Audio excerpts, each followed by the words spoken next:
好，為什麼川普要在這個時候公開讀聖經呢？並且叫戰教宗良14.4，說他要打宗教戰爭嗎？現在看起來，川普自己內部共和黨的票倉正在鬆動當中，盟友反彈，川普現在遭到了內外夾攻的死局。今天一起來做關心。好，這一次呢，川普要打的難道是宗教的戰爭嗎？因為來自於 CNN 的最新報道，美伊戰爭打不夠，難道川普要槓上教宗了嗎？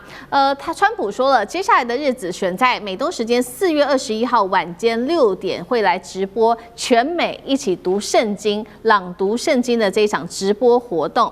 問題是，這是真的是宗教活動嗎？還是政治上面的操作？因為大家就會想到說，你先前跟教宗這個一來一回的這個開刀，現在到底是怎麼樣呢？為什麼要持續的隔空交火？我們來看到呢。教宗曾經批評說，他對於川普所說的要銷毀伊朗的一個文明，他是無法接受的。那川普也怒嗆教宗了，說你在犯罪的議題上面非常的軟弱，外交政策又很糟糕。他還說，如果我不在白宮的話，你也去不了梵蒂岡，還做了一張這個自己是耶穌的這個 AI 的圖片，當然了是惹怒了這些天主教徒。再來看到呢，教宗良14.4也特別說了一句話，說世界正在被少數的暴君給蹂躪，但是他事後又在澄清說，這句話早就寫好了，其實暴君說的不是川普，是不是要稍微緩和一下這個緊張的局勢呢？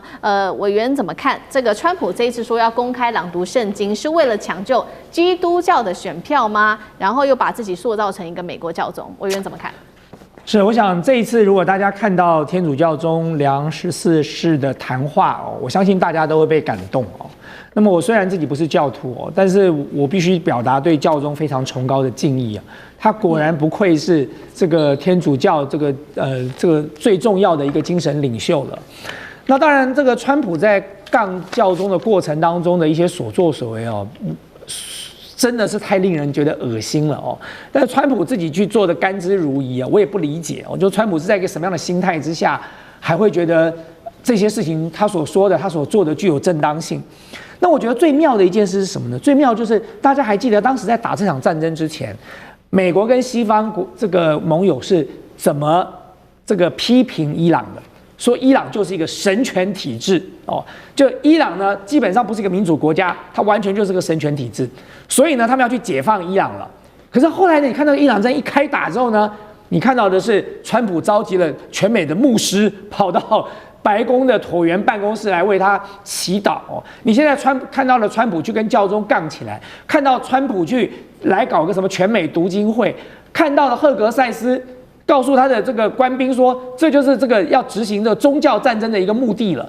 然後你再看到了以色列也是講一樣的話，說末日來臨了，耶穌要出現了所以搞了個半天，這場戰爭變成了新的這個十字軍東征的戰爭了。到底誰才是神權體制啊？你美國今天玩的這套把戲，跟你以色列這些搞的這些勾當，我覺得比伊朗更像神權體制了。就這場戰爭究竟是為了什麼打的？是為了宗教在打的嗎？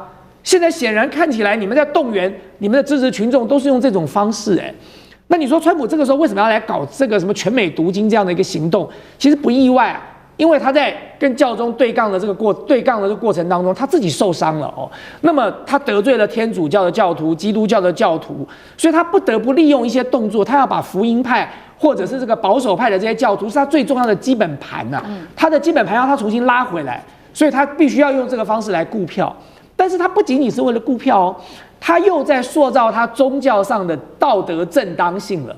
就他借由這個讀經的行動，他要告訴大家什麼？我就是上帝選中的人上帝選中了我來執行上帝的旨意。所以呢，他積極的在塑造這樣的一個方向，就是要告訴大家說，我這場戰爭是具有宗教道德至高的，因為上帝認可了這樣的行為。這是川普在玩的把戲所以我看到川普在做這樣的動作的時候，我就不禁要真的是都快要從椅子上笑得要掉下來了。就是到底是誰在玩弄宗教到底哪一個國家才是真正的神權體制？現在看起來，川普恐怕比伊朗這個更接近神權體制了。就川普跟这個美國跟以色列現在在玩的就是神權體制的那一套玩的真是淋漓盡致。這樣子的國家還有臉去批評伊朗嗎？對，川普這一系列針對於教宗的言論也惹怒了這個天主教徒，所以川普現在試圖希望能夠拉回一些天主教的選票。但是呢，這個一方面，川普要拉回的選票還有誰是來自於盟友的選票？因為現在來自於 Politico 最新分析，他認為美國現在的盟友都正在鬆動當中。今天特別關心幾個重要盟友，包括就是在巴林的，本來應該是第5艦隊的一個基地，但是現在被質疑說，當戰爭來的時候，你其實只保護以色列嘛。讓這個巴林現在被最攻擊的前線，再來就是印尼了。印尼它現在處境很尷尬，因為它是最大的一個穆斯林國家，但是伊朗現在也透過這種社群啊、數位做宣傳，把美國跟以色列塑造成帝國主義跟侵略者。當然了，這個印尼的領導人就會認為說，現在跟美國的合作就會非常的困難，會來自於民意的壓力。再來就是美國的親密盟友，不管是日韓跟菲律賓哦，現在呢還就是因為出現了荷姆茲海峽的能源問題，所以被迫轉向俄羅斯買油就算了，還開始重新評估跟俄羅斯之間的關係。除了日韓、菲律賓之外，還有印度跟印尼。楊老師怎麼看有關於美國跟盟友之間這種關係上面的變化？在這個戰爭當中，當然美國跟盟友的關係，眼前第一時間大家是保持距離，因為大概都認為這是一個不法的侵略戰爭。第一點，第二點，你戰爭沒有辦法獲勝，而且你不斷的節節的敗退。第三點，你所用的手段跟作為越來越激進，而可能要造成全球都在付代價。那這個時候當然要跟你劃清界限了。不過我們現在比較大點來看哈，以霸權而言，它的硬實力、軟實力是它維持它的這個地位重要的。硬實力我覺得現在已經擴充為3種，一個是軍事、經濟、科技。那軟實力呢？軟實力就是你要去創造價值觀、話語權、外交威望。我們現在在後面這3個：話語權，然後呢，價值觀、外交威望。川普是不是從一上來，那特別到這個伊朗戰爭，他大概都消耗殆盡了？什麼話語權？他已經不再去爭取自己做世界警察，他也不再去提供國際的公共財。我們講國際的公共財，就是比如說國際制度啊、國際秩序啊，你美國要用你的力量，不管是經濟、外交還是軍事力量，是讓這個體制順暢。他退出66個國際組織啊，然後呢，他已經不再是一個保護者。過去人家跟他簽軍事協議是要你保護我，現在不是這樣子，是要他的盟邦來送死。那你為什麼不一起幫我這個護航？荷姆茲海峽，你要我送死嗎？你自己都不敢去護航了。剛才小艦長講得清楚啊，那個水雷怎麼清怎麼掃，根本做不到嘛。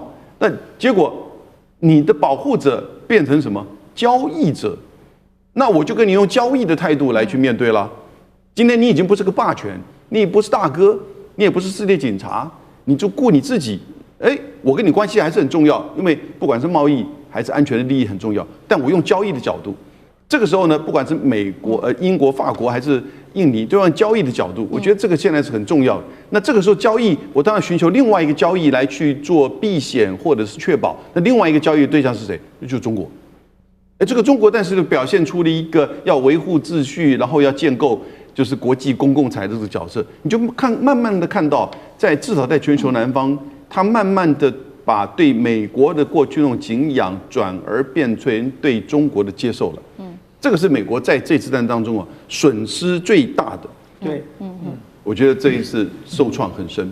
好，美國的國際信譽正在下降當中，反倒幫助了中國大陸的国際信譽持續的提升哦。那另外一方面，其實白宮內部還有其他的壓力，就是范斯了。范斯現在感受到的壓力是來自於紐約客的最新分析，他說呢，范斯他現在是反對伊朗開戰的。那麼他還是虔誠的天主教徒，跟川普是完全不同的路線的。而且呢，他最近有2件事情讓他感到很糗。第一件事情，他跑去奧地利替奧班站台，結果奧班是慘輸，這第一件事。第二件事情呢，是他主導對伊朗談判，最後還破局了。現在看起來說他會不會失去2028年的位置？然後呢，范斯因為跟這個伊朗談判失敗嘛，會說是不是會成為川普的代罪羔羊？小艦長怎麼看？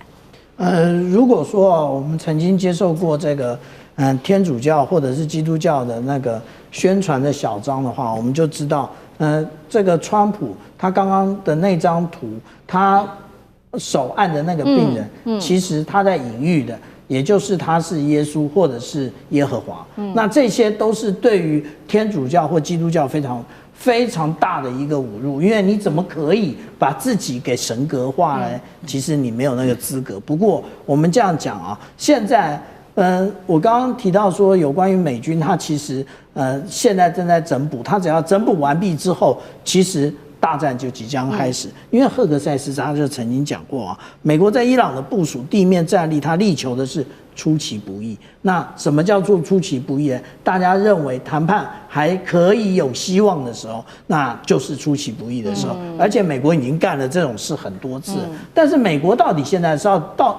是成功還是失敗，還是不成功也不失敗呢？我们來看这個公視的公視的现實主義大師啊，米爾斯海默他的講法，他說：你只要要求停火，你就是承認失敗。